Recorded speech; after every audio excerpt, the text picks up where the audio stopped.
கடுமையான முயற்சி ஈடுபட்டிருக்கீங்க. 10 தேதிகள்ல பார்த்தீங்கன்னா அனைத்து இந்திய அண்ணா திராவிட முன்னேற்ற கழகம், பாரதிய ஜனதா கூட்டணி, நாங்கள் பொதுக்குழு சமீபத்தில் நடைபெற்ற பொதுக்குழுவிலே புரட்சி தமிழ் ஐயா எடப்பாடியாருடைய வழிகாட்டுதலோடு 16 தீர்மானங்கள் அதிலே நாங்கள் நிறைவேற்றியிருக்கிறோம்.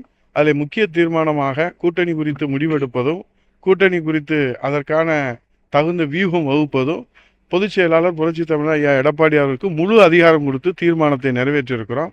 அதே போன்று அனைத்து இந்திய அண்ணா திராவிட முன்னேற்ற கழக பாரதிய ஜனதா கூட்டணியிலே தேசிய அளவிலே டெல்லியிலே பாரதிய ஜனதா கட்சி கூட்டணி தலைமையிலும், தமிழகத்திலே அனைத்து இந்திய அண்ணா திராவிட முன்னேற்ற கழகம் புரட்சி தமிழர் வருங்கால முதலமைச்சர் எடப்பாடி அவருடைய தலைமையிலே அமைய இருக்கிறது என்ற தீர்மானத்தையும் அங்கே தெளிவாக அந்த தீர்மானம் நிறைவேற்றப்பட்டிருக்கிறது. பத்திரிகையாளர் நீங்களும் அதை பார்த்திருப்பீர்கள்.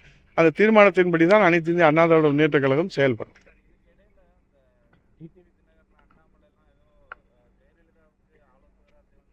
பாராட்டுறாங்க. கூட்டணியில நீங்க இருக்கும்போதே அண்ணாமலை வந்து இந்த மாதிரி ஓபிஎஸ் தினகரனை சந்திக்கிறாரு, அதை பாராட்டுறாரு.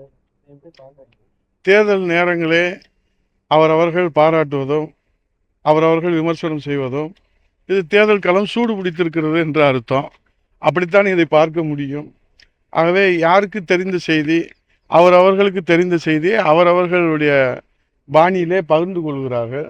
அதை நாம் யாரும் குற்றம் சாட்டாக சொல்ல முடியாது. ஆகவே அனைத்து இந்திய அண்ணா திராவிட முன்னேற்ற கழகம் பாரதிய ஜனதா கூட்டணி வெற்றி கூட்டணியாக இருப்பதைக் கண்டு ஆளுகிற கட்சி நடுநடுங்கி போயிருக்கிறது. இதுதான் உண்மை நிலவரம்.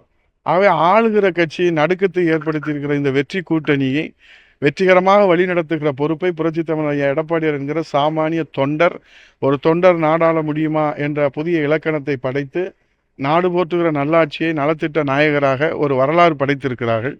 ஆகவே அதை வரவேற்பவர்கள் எல்லோரும் வரவேற்கிறார்கள். அதை இன்னும் மீண்டும் அதை மலரச் செய்ய வேண்டும் என்று, அந்த உறவு மலரச் செய்ய வேண்டும் என்று நினைப்பவர்கள் மலரச் செய்கிறார்கள்.